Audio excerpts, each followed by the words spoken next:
welcome. Welcome to this Philanthrothink on nonprofit founders and organizational succession, the joys and challenges. I'm Susan Phillips, Professor and Supervisor of the Master of Philanthropy Nonprofit Leadership at Carleton University. As we know, we will be recording this session so that others can enjoy it and learn from it following. As we begin, I'd like to acknowledge that our home institution, Carleton University, is located on the traditional unceded territory of the Algonquin Nation. For those of you elsewhere, we encourage you to recognize the ancestral and the Indigenous peoples and nations of the land today. As settlers, immigrants, and their descendants, and as visitors, we honor and respect the many Indigenous peoples of this land and hope for a more just future together. The purpose of this session is to recognize that the nonprofit sector is full of entrepreneurs and innovators who have great ideas, who start organizations and lead them into amazing achievements. Sometimes those founders stay around for a long time, and for various reasons. After all, they've created something special, and that may be very positive, or it may create various challenges. As founders look to succession, how do they manage that succession? How do boards and CEOs and staff and other stakeholders manage relations with the founders?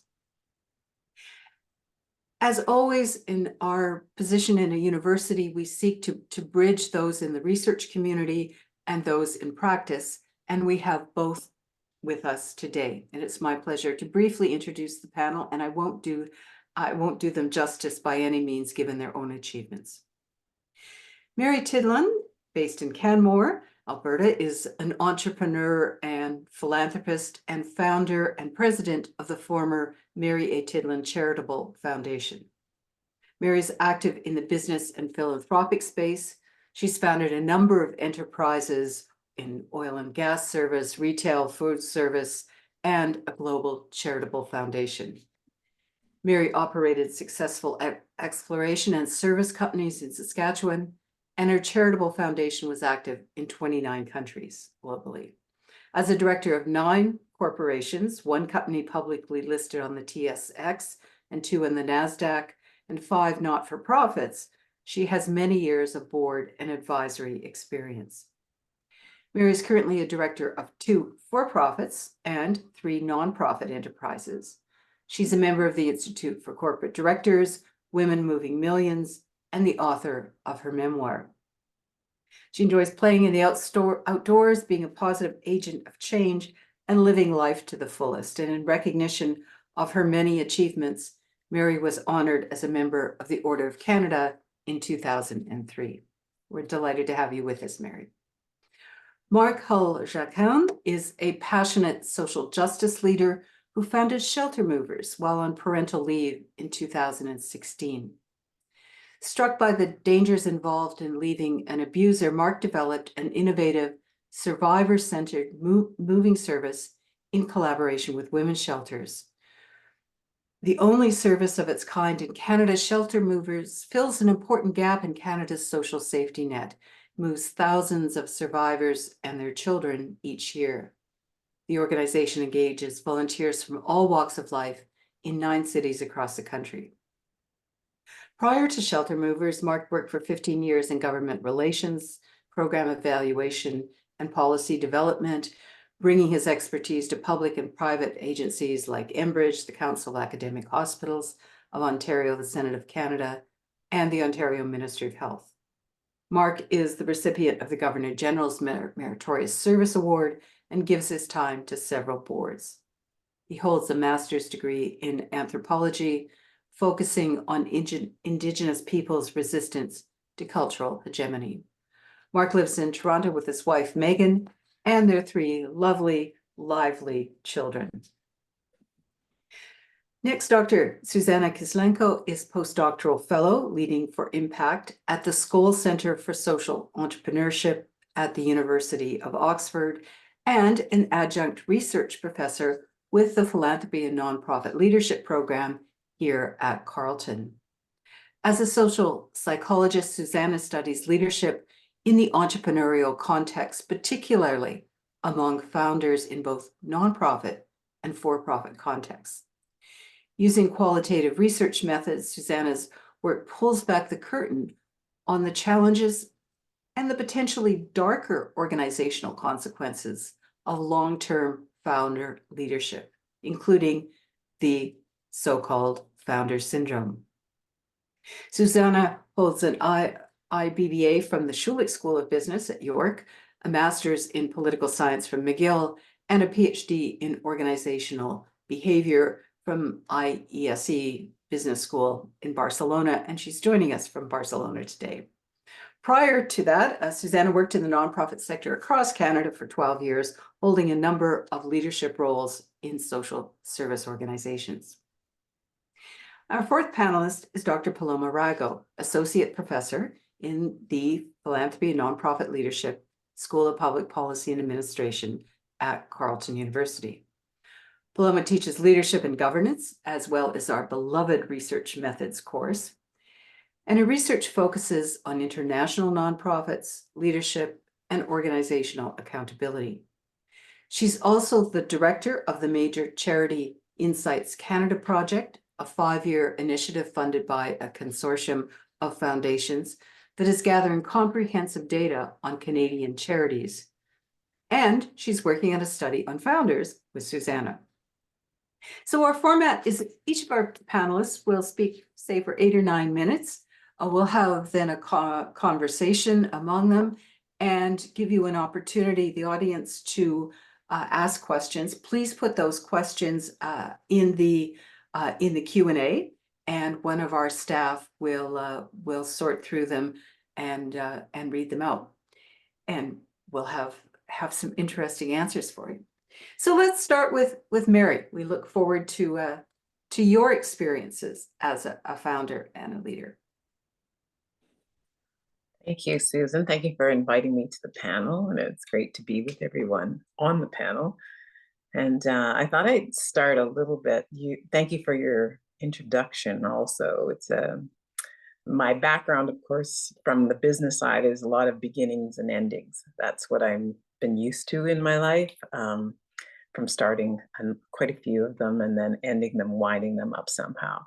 So in 1998, when I created the foundation, it was a result of winding up a number of businesses. Some of them are still going. And I had decided that I would give back somehow. I always knew this from when I was a very small child, because I was raised in a household where my parents were philanthropists of the heart. And they looked after 45 foster children, of which I was one of the lucky ones that they adopted. So I had this in me that I would give back. I had no idea how I would. And even in 1998, when I founded the foundation, I really honestly didn't know what I was doing. I had never studied charities. I had really no idea about where it was going to go. I didn't have a 5-year strategy or plan, but I had some very fundamental things that I wanted to be part of it, which were the values of respect, caring, and sharing. And I would engage as many volunteers as I could. And when we applied at CRA, at that time, there wasn't a lot of people doing work globally. So we were able to get a fairly broad mandate of health education and alleviation of poverty. And mainly because I really didn't know which direction it would go once we got into it. And our first project, our program that we had was in India with Operation Eyesight. And basically what I did as a founder is we funded it, and I went to go see exactly what was going on and how they operated. And it was a real learning experience for me. And I came back and decided that, we could do it. And so as we expanded our board, I had a number of medical people on it, and we started taking medical teams into Peru and in Ecuador, and then into, eventually we started growing around the world. And again, I didn't have a 5-year plan to this. I had our strategy, and my marketing plan was by word of mouth. So I had decided from having a number of businesses, I did not want to have a lot of employees. And I broke it down into 3 pieces. There was the admin side, There was which included finance, there was the funding side, and then there was the operations. And at the beginning, I was doing all three. It wasn't a problem because I wanted to figure out how this all worked under the operations or the guidelines of CRA. As we grew, and we had added some amazing admin people in to support our foundation. And our board members were very strong and very engaged, and we changed them out over time. Some of them stepped off and we'd bring new board members in. As we grew, we needed more experience. So so we're growing and we're doing, we've got health, education, alleviation of poverty. We're doing water programs. We're taking medical teams around the world, usually about the size of 20, basically building capacity and treating people in, I think the medical teams went to probably 20 different countries. And along with all of the other programs we had going on. So we're expanding, but I'm trying to keep a small nucleus so that we have a lot less to manage, but I don't really know if that really worked. But we kept growing, and in 2008, and the funding's coming in naturally and regularly, and it's all, again, by word of mouth. In 2008, when we had a financial crisis, all of a sudden I realized that, this could be the end. And it really rocked me to the core. And what happened at the end of the year, of course, we came out with more money than I ever thought we would have. And so I knew we were solid. I knew this whole card of faith came through to me that we were going to be able to continue on for a long period of time. But it also shifted my awareness that as a founder, I needed to decide at that point in time, so this is 10 years into growing the foundation, that I needed to do something about where we were going, maybe. And I didn't really take it too seriously, but it's in the back of my head running. And so at that point in time, I decided to step out and see what other organizations were doing. And I joined an organization called Women Moving Millions, TOSTAN. That was an international organization out of Washington and Senegal. And I decided to take a course at St. FX on international development, and it really rocked me to the core. So it gave me a totally different perspective of how we engaged globally in our work. And it took me deeper into what we were doing, which was one of the best things I think I could have done. But it also shifted that whole perspective of, okay, how does this last, or how does this not last? This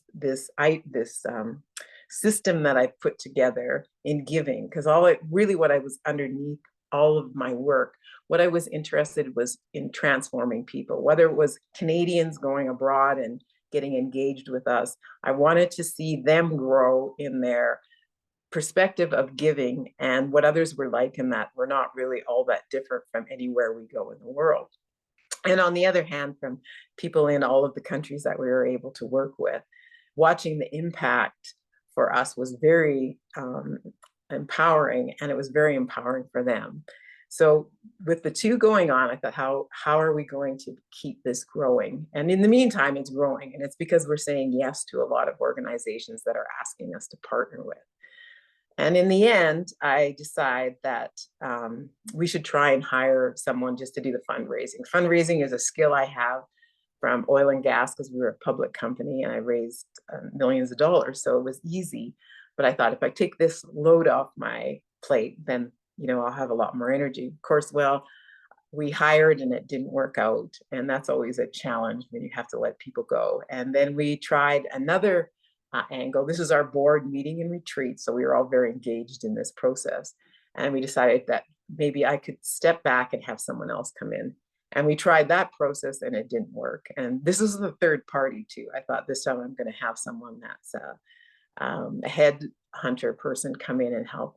And it didn't work out. So we sat down again, and in that process, we decided that we would dissolve the foundation. I thought 20 years is enough. I've done what I wanted to do, and I can probably step into a different role, still continue to be participating in not-for-profit causes, but on a different level.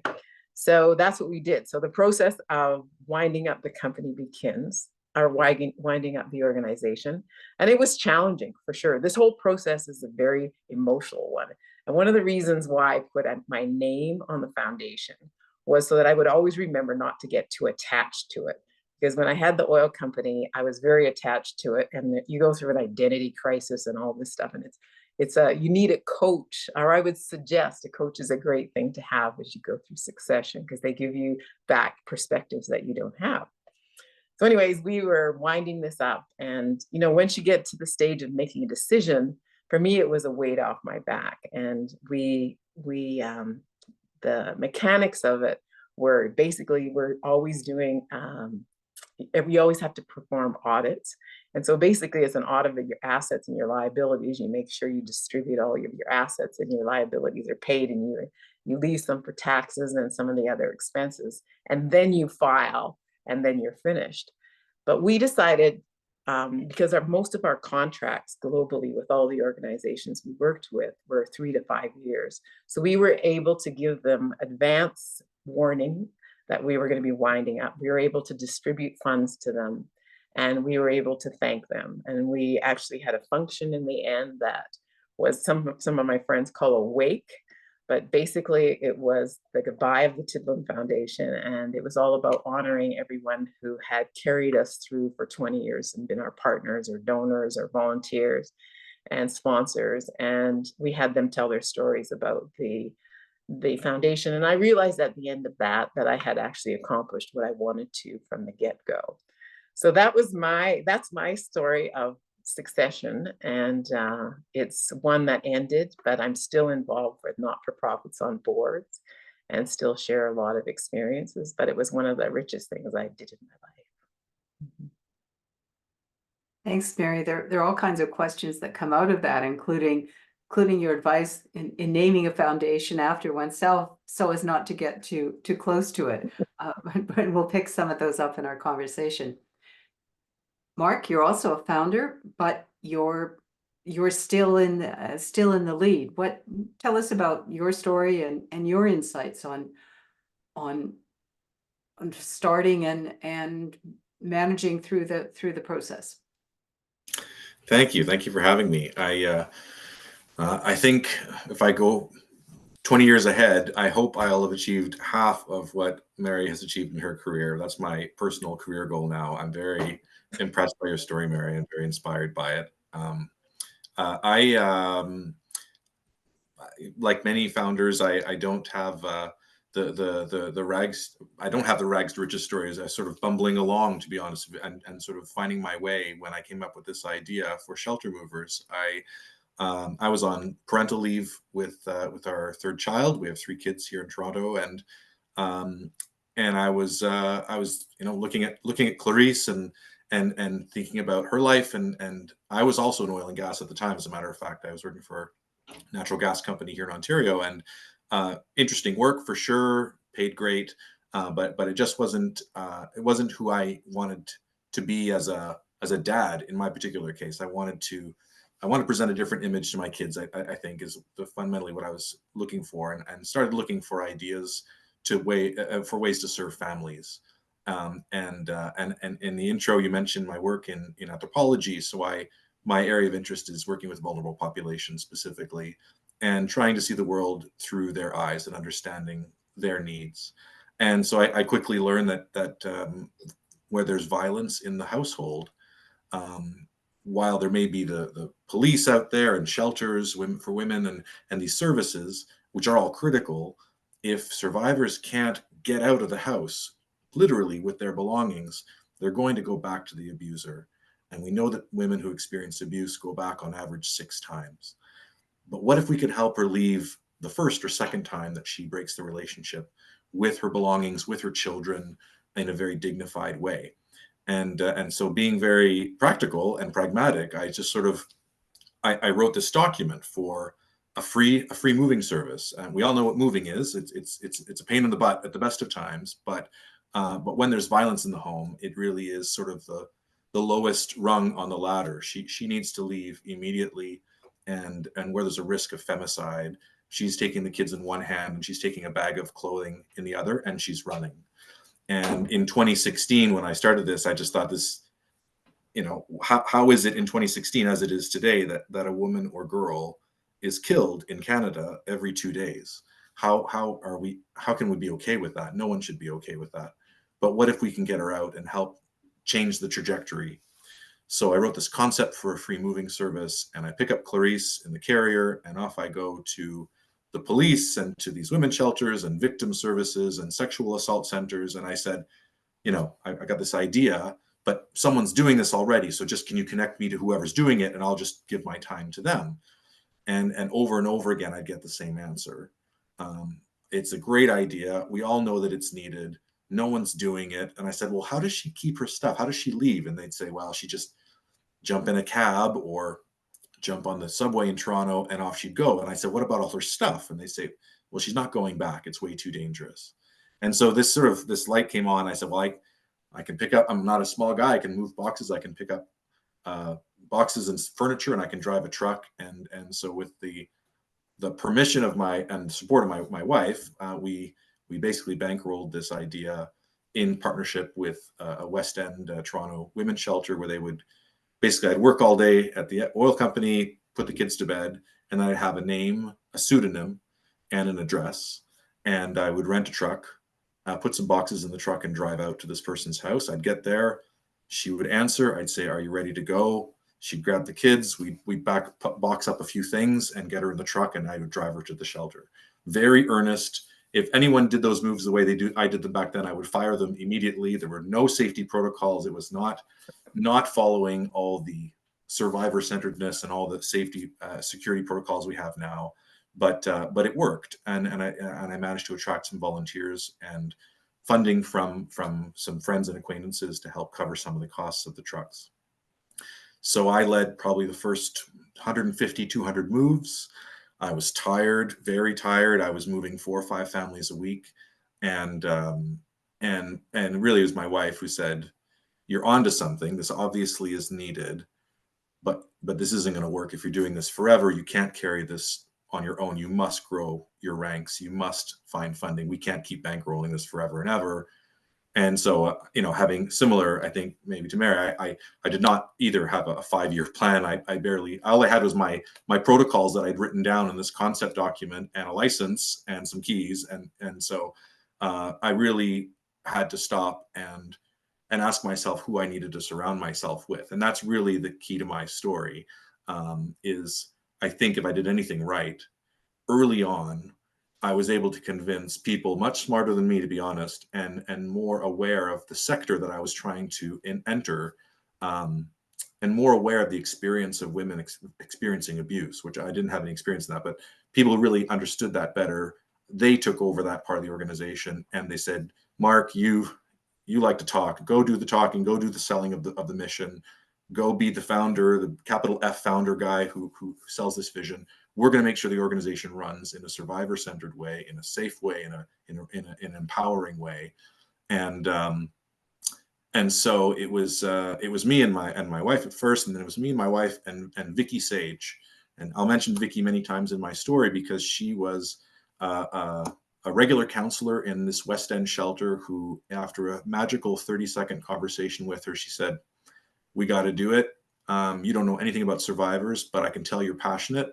I'll take care of the survivors, and you make sure the organization grows, and we're going to move a lot of people together." And Vicky never wants to be called a co-founder, and I always refer to her as that. But it was the people around me who believed in this and who saw the problems I wasn't seeing, and who were raising them with me in a kind way, because I was always the founder. I carried a lot on my shoulders emotionally about how the organization operates. I'm sure I still do.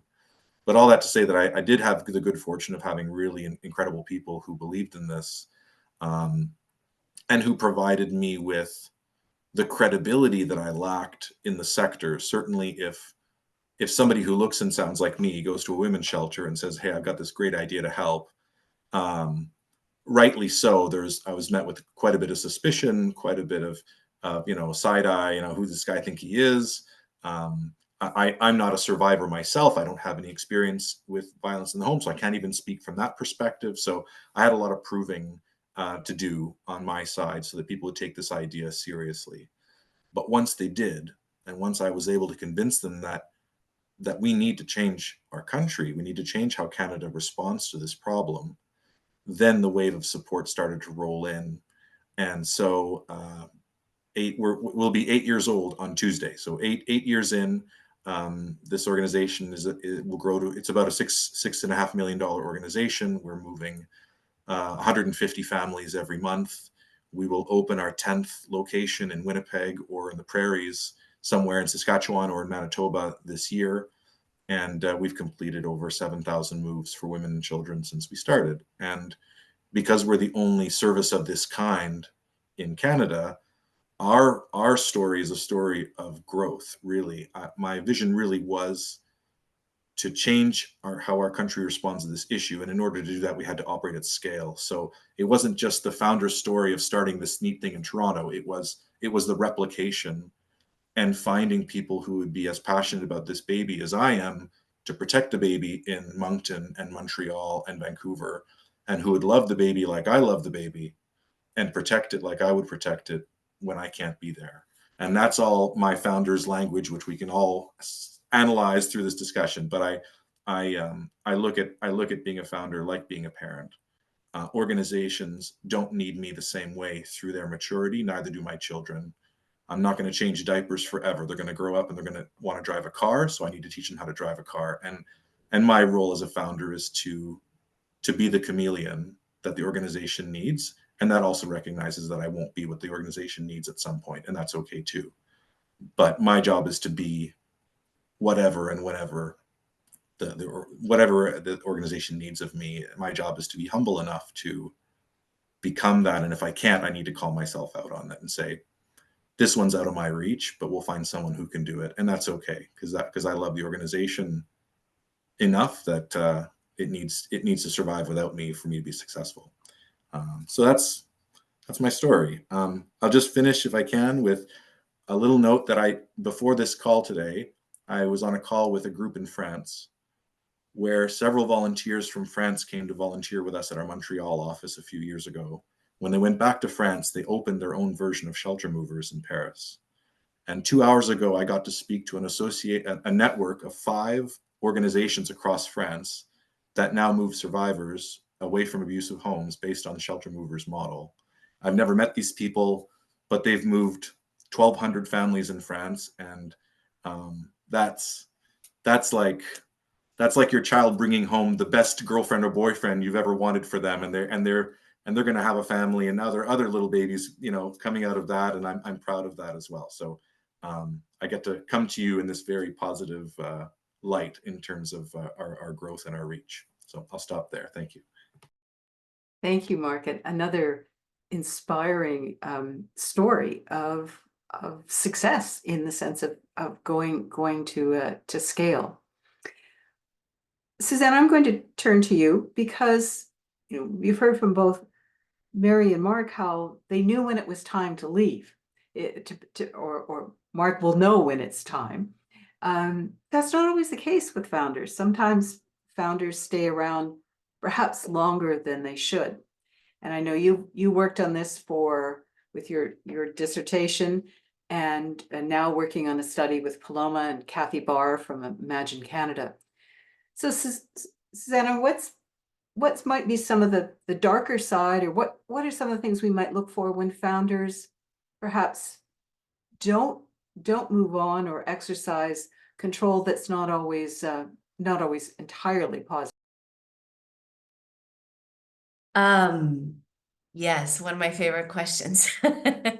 Also, just to say it's a delight to be here, and also to hear from founders like Mary and Marc. And I kind of wish all the founders I studied thought like you both, but as Susan just mentioned, they don't.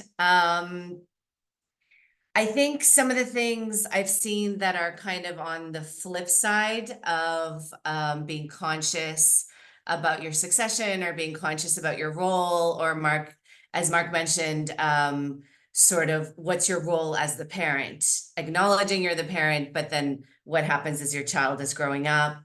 And, the most extreme version I've seen that's on the flip side of what Mary and Marc spoke about is when founders refuse to let go on every level possible, basically. And, you know, sometimes that starts out in very subtle ways in terms of just micromanagement, and basically over time, founders refusing to put in systems that would not center them in terms of control. And, you know, sometimes it's not easy to spot. You know, I've been studying this now for almost a decade, and in all kinds of sectors all over the world. And sometimes it's obvious, sometimes you got to dig a little bit. And usually what I do is I will interview the people around the founder, current employees, past employees, board members, that kind of thing. And that's when you start to get these little clues about what else might be happening that might not be the obvious. You know, for example, in the study that Paloma and I have right now with Susan, with Kathy Barr from Imagine Canada, Susan, a front and center. We've seen that sometimes an organization or a founder might on paper say they're doing something, but when we really dig into the governance structures and we really look at what is happening with the succession planning or the plan that has maybe even been laid out, we will find, and we have already found, that there's no execution. In fact, sometimes the plan just sits there, even if board members bring it up, even if other stakeholders bring it up. And I think that, you know, I like to bring up some extreme cases that are just public cases that people know about, like the show Succession. One of my favorite shows for obvious reasons. And if you haven't seen it, it's basically, you know, about a media mogul. It's a family company, and the founder refuses to let go even to his own children. And you really kind of get to see that there's no way, and sorry to spoil it, but like he ends up dying in his 80s with no successor, really. So, you know, the idea would be to see how we can spot some of these issues early and kind of get ahead of them. And also, of course, for founders themselves to plant seeds around,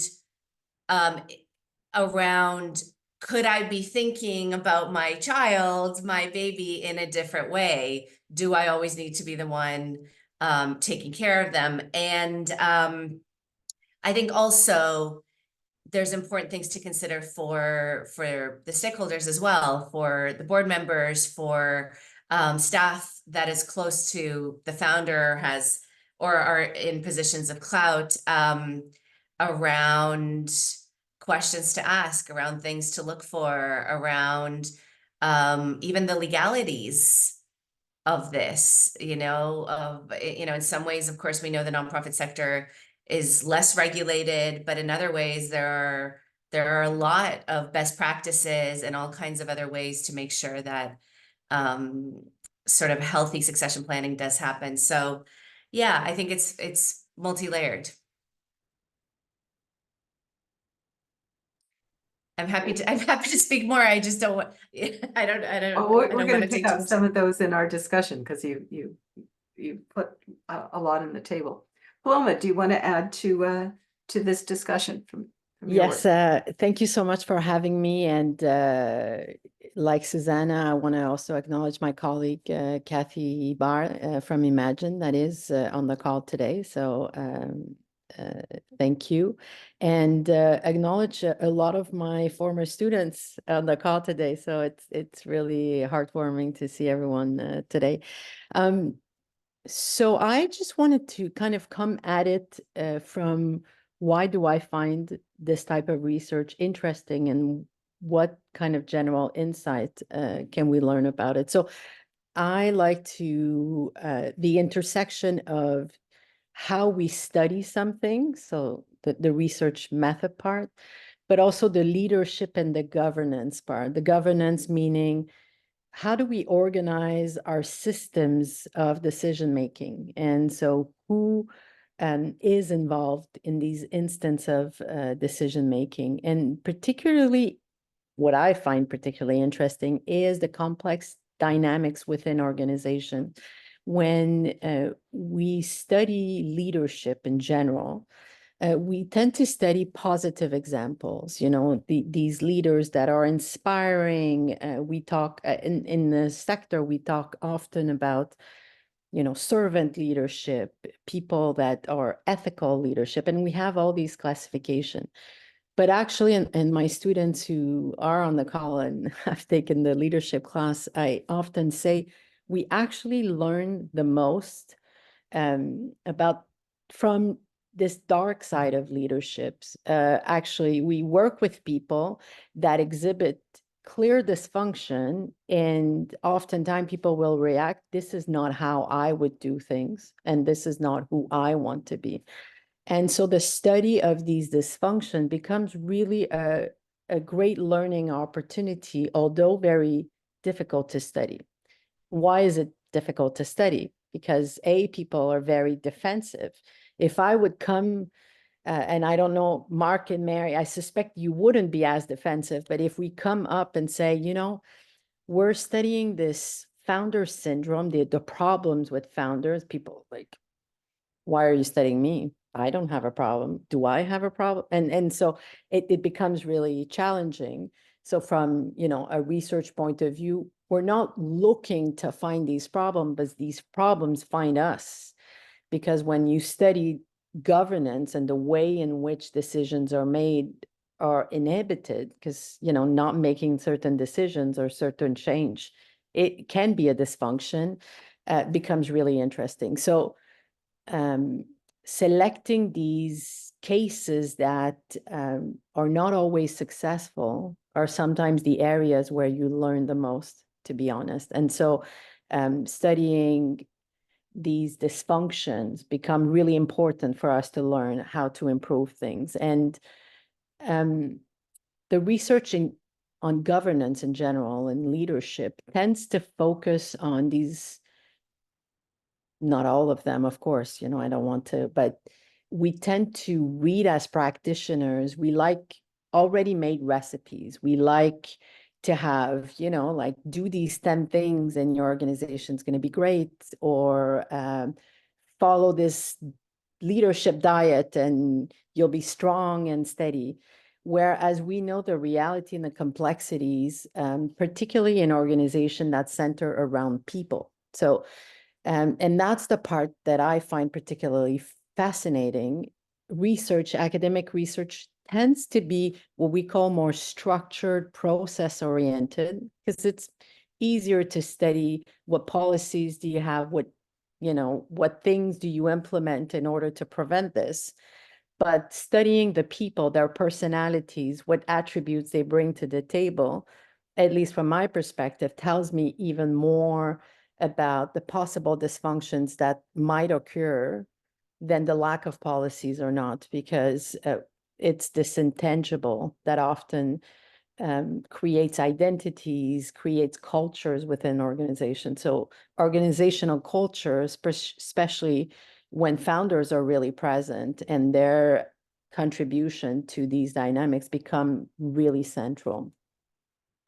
And Marc and Susanna mentioned this, but really thinking about a founder like a parent, a great analogy to really understand, that there is a trajectory, that you need a parent to bring to life these ideas, these actions, but parents are not perfect. There's no parent that's perfect. There's no founder that's perfect. So let's be clear, and hopefully Marc and Mary, you'll agree with that. We all make mistakes, but what's important is, okay, how can we do better? And it's organizing the systems around the founder, recognizing, pushing founders to have increased self-awareness. So, I would suggest for people to really recognize, are you more of a politics type of founder? What's important to you is the relationship you build and the people you surround yourself with, which is fine. But if you're not able to recognize that, then you'll have blind spots, and you'll build only on that and neglect the process, procedure, check and balance part. And so this self-awareness is so important when you're a founder, even more so than when you come at it later on, because you become, you don't see the problems because you and the organization become one. It's your organization, you know it inside out. And interestingly, and I'll conclude on that because I want to leave some time for a discussion. I could talk for hours, as those who know me on the call, is when we asked last year in April, we asked our panelists of charities. So it's a panel of about 1,000 registered charities across the country, randomly selected, and we asked them what aspects of leadership are critical.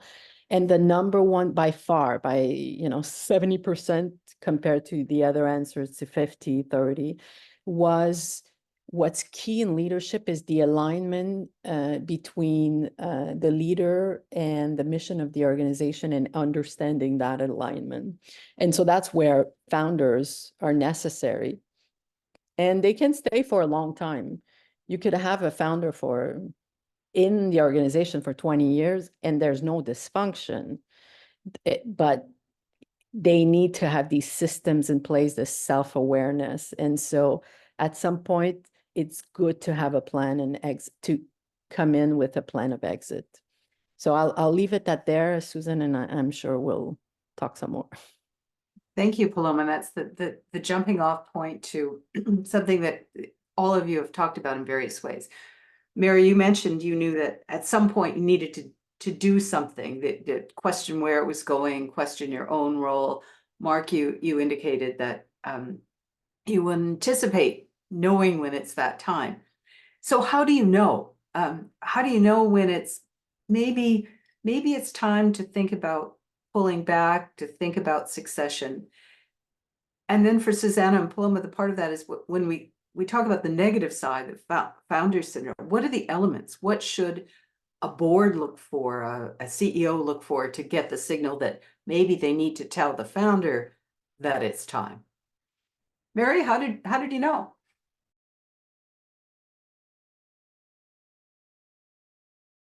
Have you on mute?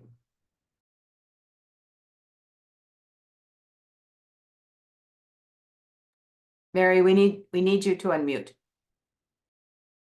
That would help, wouldn't it? Thank you.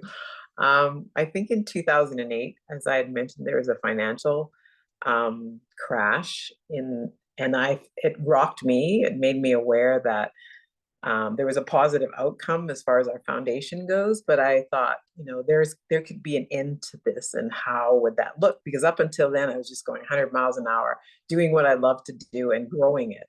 And all of a sudden you shift your perspective. So I would say that that's usually it's some kind of a crisis that makes you change your perspective. And for me, it would have definitely been then, and then taking a course that broadened my awareness about what I was doing. And in the meantime, as Paloma said, we were always having board retreats and pulling our board together and going through this and trying to figure out what was the best route for the organization and me.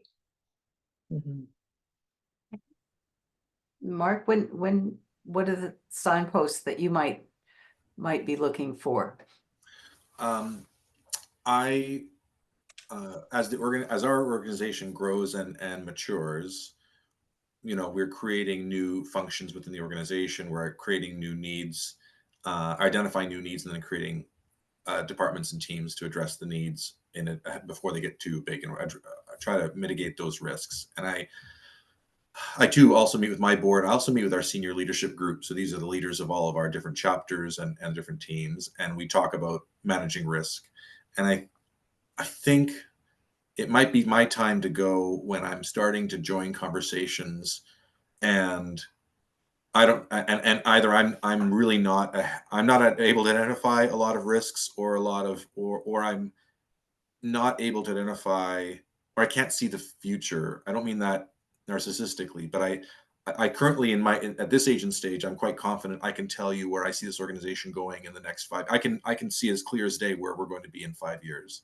And the alignment that someone mentioned earlier, I know exactly where I want the organization to go. And I think if in 5 to 10 years or whatever, I'm sitting in meetings and they're talking about future needs and future, plans, and I'm sort of listening to the conversation happen around me, I think that'll be a signal to me to say, maybe the fire has dimmed a little bit for me in terms of my passion, my drive, or maybe, as Mary indicated, maybe I've done what I've come here to do, and that's okay too. And that'll be a signal to me to say someone else has picked up that fire, someone else has picked up a vision. They can see further into the future than I can, and that'll be a signal to me to say the torch is being passed, whether I like it or not, and I can leave gracefully, or they can boot me out. But one way or the other, someone or a group of people have picked up a vision of the future that I don't see as clearly in my mind. So I'm looking for that. Hasn't happened yet. I know there's some staff on this call too, so I've got a very clear vision for the future, and don't worry, I'm not going anywhere. If I can, I might just one quick comment, because I know that there are also folks in the funding sector on this call. I see some names of funders. At some point, I'd love to comment on the expectation of funders to speak to the founder, and the healthy and reasonable pressure and expectations that many founders put on the leadership of the organization. The number of times people have said, yeah, you have a development person, but I want to talk to Marc. And I say, you really don't want to talk to me. You want to talk to my development person. They're going to know this organization. They're going to listen to your needs. They're going to manage it. And they said, that's all well and good, but you're the founder, so we're going to talk to you. And there's nothing I can seem to say or do to put them onto somebody much better qualified to handle them than I ever could. So there's that reality that's kind of can't be decoupled from the founder persona or the expectations we have of who the founder is in the organization. So thank you. Good point, that others put pressure on founders or have expectations that may not themselves be positive. Susanna and Paloma, we talk about founder syndrome. So what do we mean? What are the negative things that kind of tip it over from that healthy building, moving forward relationship to one that may not be so positive? So what are the things in that a board or a CEO or other stakeholders should look for? Should I take it, Paloma, first? Yeah, I mean, first of all, I think that if a founder-run organization has a CEO, a functioning CEO, that's already a good thing. That already means the founder is not doing it all, right? Like, again, when Marc described, like, he had been put into a role that is like the founder and there's someone else managing it, like that to me that's a great sign that you sort of don't have the red flags. So I think in a lot of these organizations where we would have founder syndrome, that's not the case. So you wouldn't have, like, every single thing comes down to the control of the founder. Like, I have these quotes in some of my studies where people say we have to check every word of an email with the founder before the email is being sent out.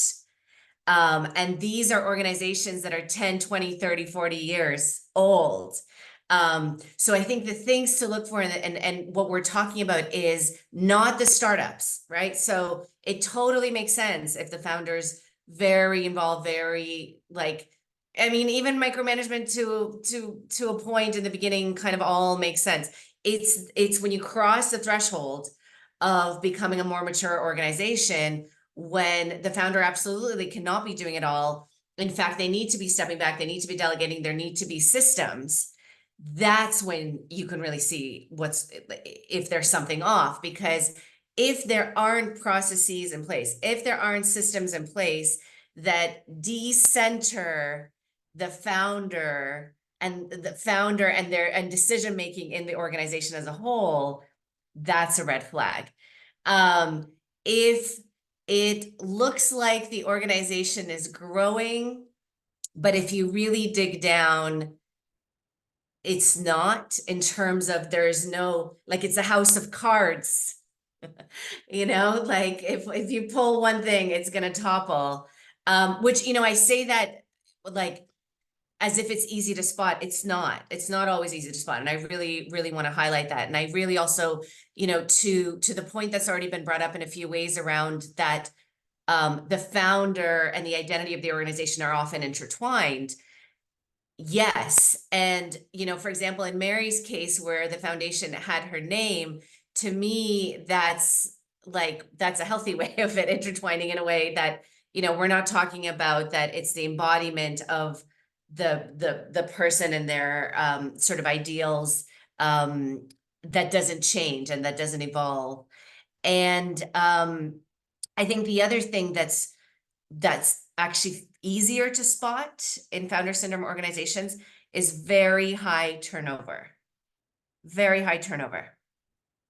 And another thing is, and this is something I actually found in my doctoral work, there's a social structure that's created around founders with founder syndrome. And the reason for that is that those founders are usually very concerned about their image in the public eye. So there's a social structure that's created around them to protect their image, to ensure that it stays perfect. So there's usually an inner circle of employees that have been with them from the beginning that protect their image. So just to give you an example, you know, the founder may appear as always being like angelic almost, you know, especially in the nonprofit sector, they're intertwined with a certain mission that the organization you know, supports, but they will never be the ones to do anything sort of quote unquote negative within the organization or even outside of it. For example, if someone has to be let go in the organization, they might make sure someone from their inner circle does it, so they will not appear as anything less than what their image, what they would want the image to be. So those are a few things. And maybe one other thing I would say is there's not a lot of space for dissent, right? So anybody that disagrees with the founder, including board members, like this is really interesting in the study that Paloma and I have with Kathy right now, where, you know, I was interviewing the board chairs and asking them sort of what happens when there's a disagreement between the board and the founder, or even within the board itself. But to me, the red flag is always when the board chair might say, we never ever have a disagreement, which, like, yeah, I mean, look at Mary and Mark's faces. Like, I mean, we're human. Like, you know, it's like any relationship, right? You're going to have disagreements. So it's more about, do you have a sort of a healthy way to process that? So, yeah, those are all things to consider. And if I can add, I guess, to that, and piggybacking on the question, when is it time to go? When you start not liking the answers you're getting from your board, from your staff around project or things or direction the organization's going, probably time to let go, because it's not yours anymore. And that's something fundamental, particularly in the nonprofit sector, that people forget. Founders don't own their organization. It's not your organization. The board is responsible for the organization. And that's difficult to accept. Fundamentally, that's difficult to accept, because yes, you need, you know, in leadership, whether the founder stays at the president role or is the executive director, because, you know, sometimes they, or they're both, because it's an all volunteer organization, it's a working board, and roles are not defined. So when, as a self-check, when you start, you know, not liking the direction or the ideas are coming, and it might be more about you than about them, and that people are sometimes reluctant to do that. If your organization never had an evaluation, if you have never polled anonymously all your staff, your board, done some kind of feedback, then you need to look at yourself and saying, why?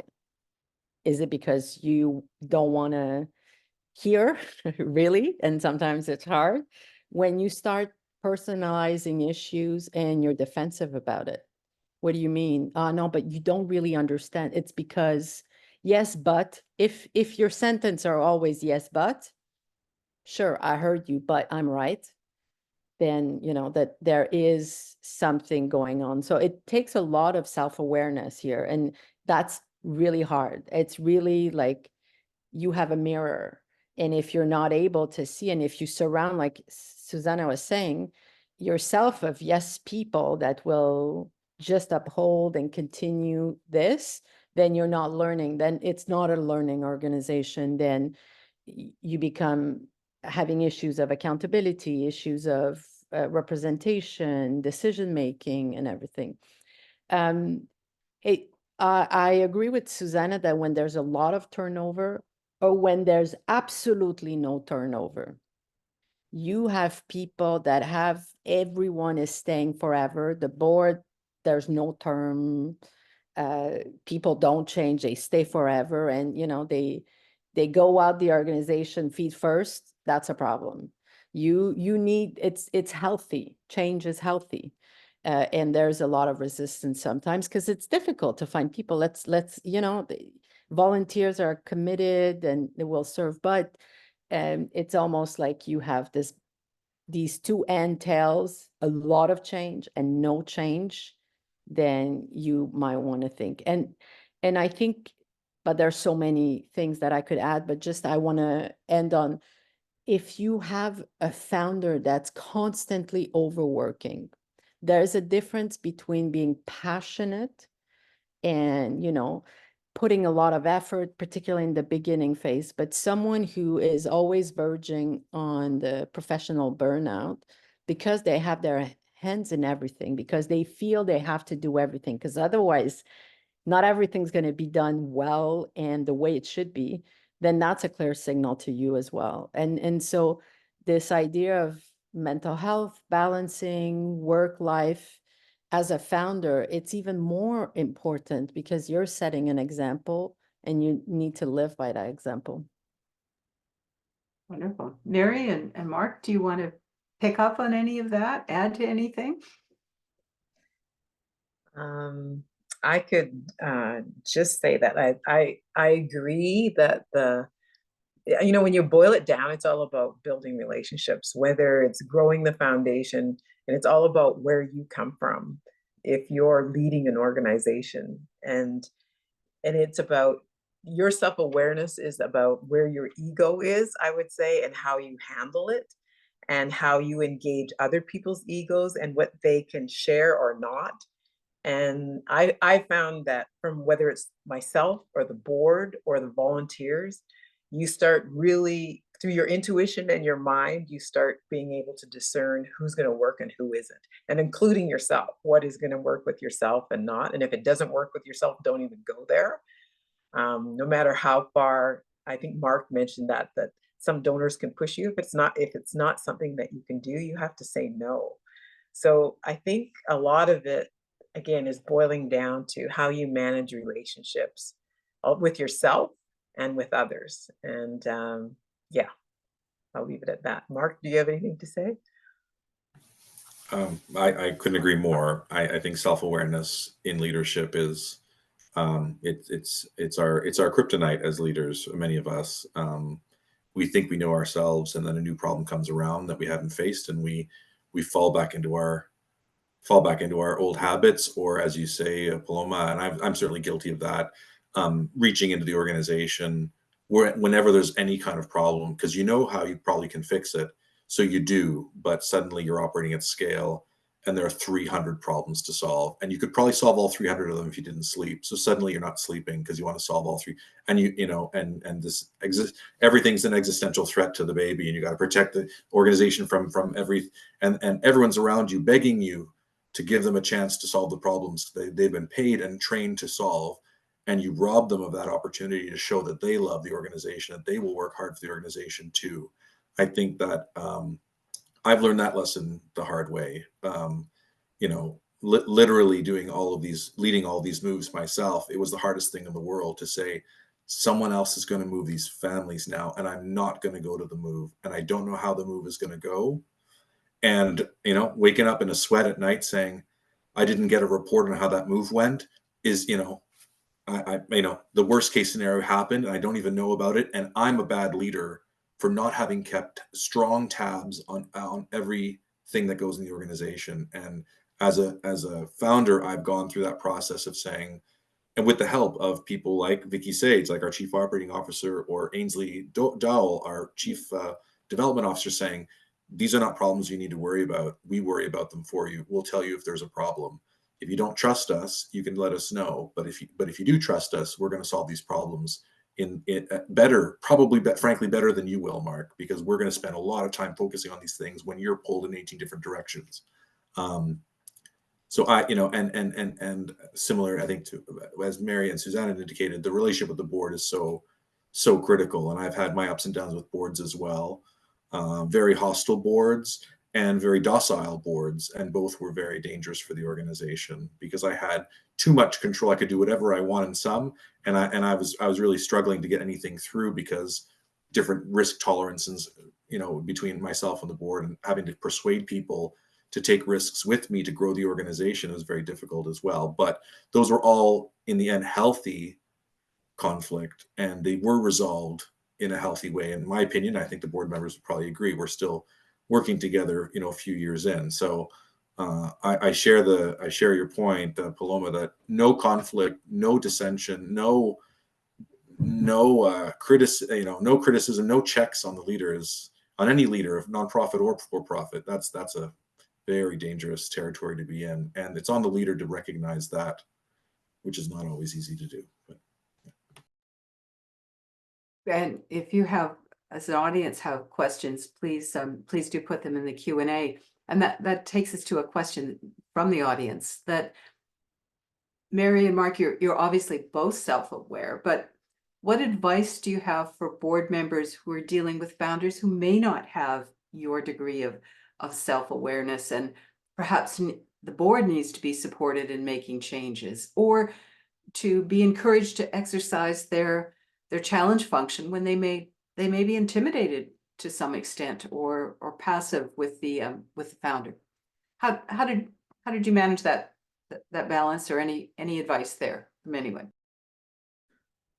For me, I've always had a business coach or a coach on the side, so that or it's a mentor or someone that I really respect that understands how my brain works, so that I have someone to talk to about issues that come up on the board or with staff, whatever, and they have a lot of experience behind them. I also found that as far as the board goes, sometimes it's really good if you can get some advisors that are structured into your system of how you set up the boards, and they give you a lot of feedback too that isn't going to be voted on, but they're your support team, and you also have a way of evaluating them at the same time if there would be a good prospect to come onto your board. So I've always thought about how you can open the door for some board members to leave if they don't want to be on. And then an advisor offering is sometimes used that way too. But I've definitely have thought a lot about and used it and saw the success and some challenges for sure, because sometimes people don't want to go, or how you convince people to come in because you need some new energy and some new ideas. That's a whole nother challenge. But you work at it and you can get it done for sure. Mm-hmm. Well, you had some ideas in here. Yeah, I think one thing that's really important is, I cannot stress enough the importance of doing evaluation, whether they're anonymous evaluation, on a regular basis to get feedback. That's like key. And if you're not willing to do that, you have a problem. You're the problem. A board member that is dealing with complicated founder, and depends on the position. Is the founder as the ED, and so the board actually can fire the ED. That's the only employee really, or the board member is on the board, and that becomes really problematic. Then the suggestion of bringing in third parties that will either do a presentation. Even academics, we're always looking for dysfunctional case, so invite us. But just talking about these issues, you know, sometimes people come that are not self-aware and saying, wait, I'm doing this. Oh, and because they have just not been exposed. You know, a third party has nothing to lose. There's no politics here. Because these people have to keep working together. So it's not like you can throw a bomb in there and just, oh, it's fine. So I think finding outside people that can depoliticize these issues becomes really, really helpful. So in the same way, a coach or even someone who has coaching experience that comes in, talks about a case, you know, my students will know I use a lot the case study method because, you know, you're talking about someone else. You're not talking about your problems, other people's problem. And then truths really come out. And so it's a great opportunity and practical solution here. Great. Mark? Yeah, only to add to that, I think at least in my shop, we talk a lot about succession planning as a responsibility of every employee. Every single employee at Shelton Movers, including me, is expected to be actively seeking or mentoring the version 2.0 of them. And so when we talk with my board, whether the board chair is looking for their successor or I'm looking for my successor, maybe not to immediately hire them, but certainly it's our job to make the organization better. And that means we need to bring up the next generation of leaders. And if we're not doing that, we're not investing in the future. And our job is to work in the future of the organization. So that's part of that. And we talk a lot about, I talk a lot with my team about who are the rising stars in their organization. What are we doing for them? That's not only for retention, that's also to signal to our leaders, you know, you ain't going to be around forever, neither am I, but this organization hopefully will be. And what are we doing? What are we doing for the future? And how far can we reach into the future by bringing up somebody we think is really great and can be proud of? And that, I think, helps probably with the ego of anyone as they depart. They get to leave the hero for finding the great successor that they are endorsing. Maybe that person's not selected in the end, but at least you can leave on a really high note saying, boy, if you thought I was good, wait till you see, you know, Sally, who I've been nurturing for 2 years now.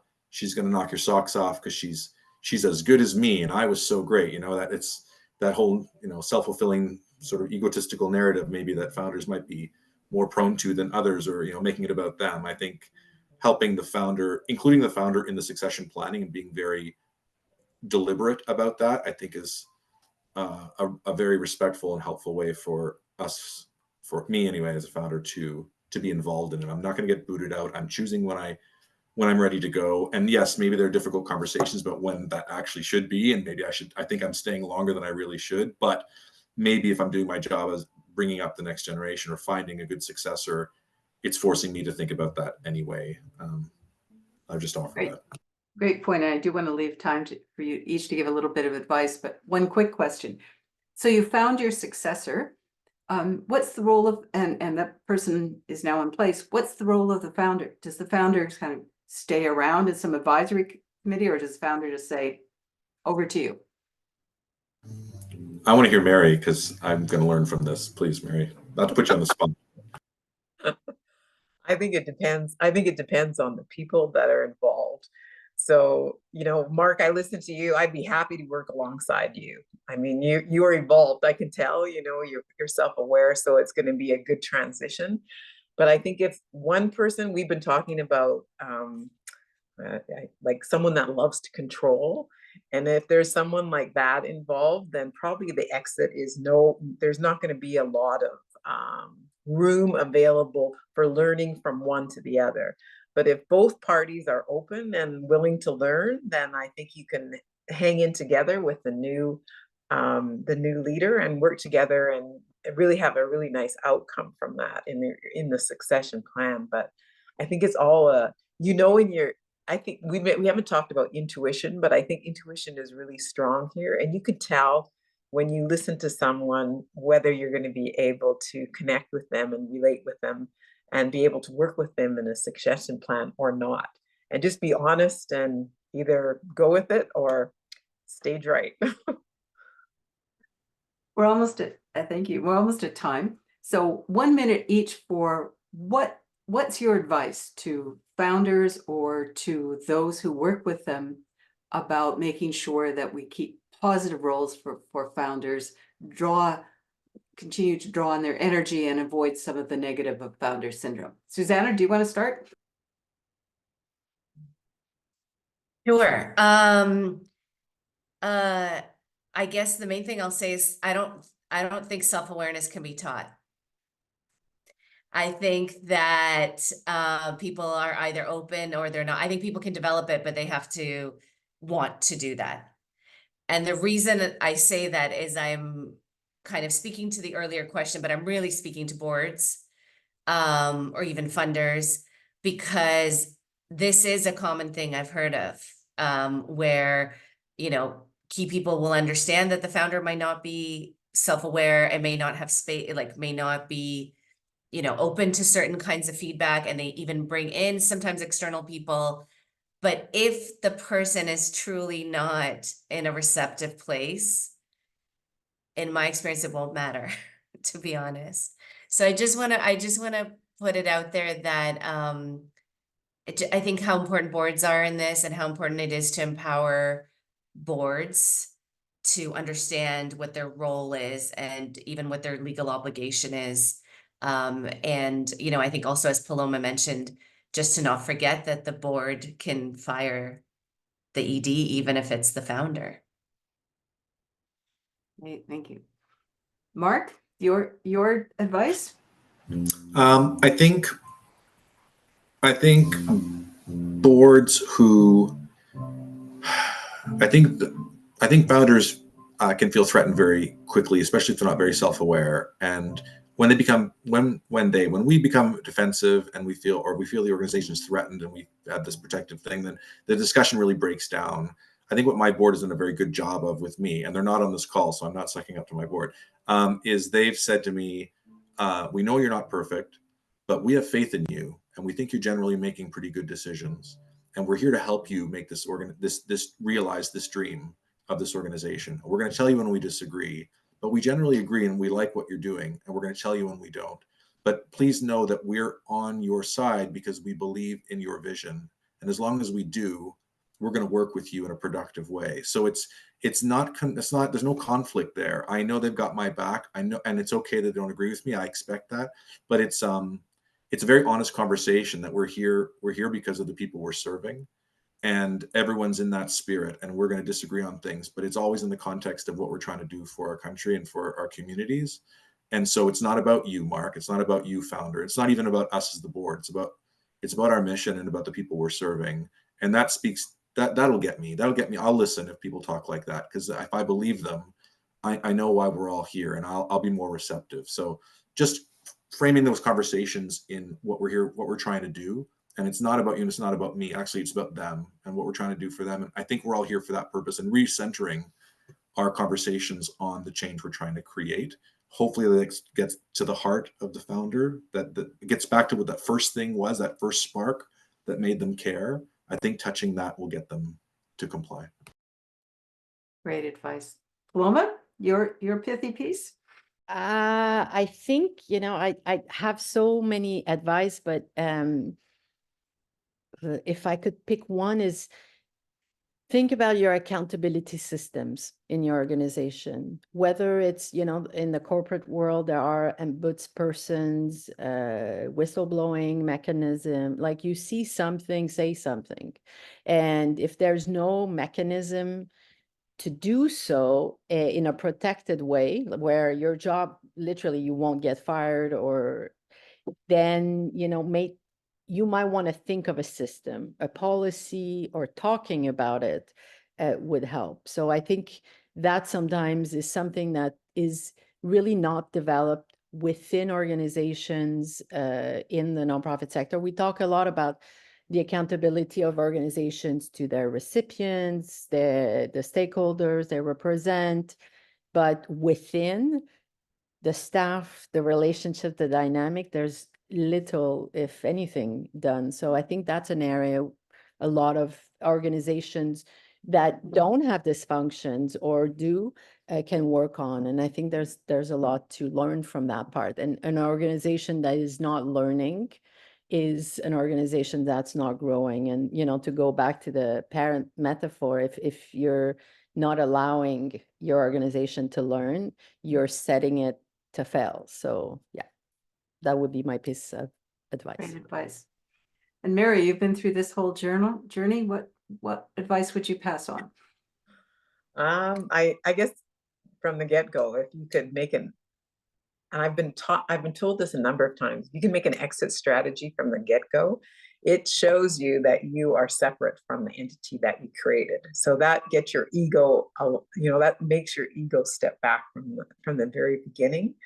And so that we all know that we're not perfect. One of the things is very key is you're always learning, and you have to be able to change as you learn. And if you can't do that, then it's not a good idea to start something like this, because the world is changing on a continuous basis. And like one of the key things I think you said, Marc, is the mission is key. This is why it was all created, and that's the basis, that's the foundation of everything. And if what you really need to do is grow with it and be able to, and it might go in a direction that you hadn't expected to go in, but be able to change with it. And just to let go and let it grow. It is a baby, and it's at some point it's time to let it go on its own. And be aware of that from the very beginning. Yeah. Thank you all. You've provided great advice, perspectives from the research side, from the experience side, and from the inspirational side of Mary and Marc. You've achieved something really distinctive. And as a program of graduate students, we're always striving to learn from the research and from the experience. Thank you, and thank you for joining us. This will be posted on our website for those who missed it. Bye now. Thank you. Thank you.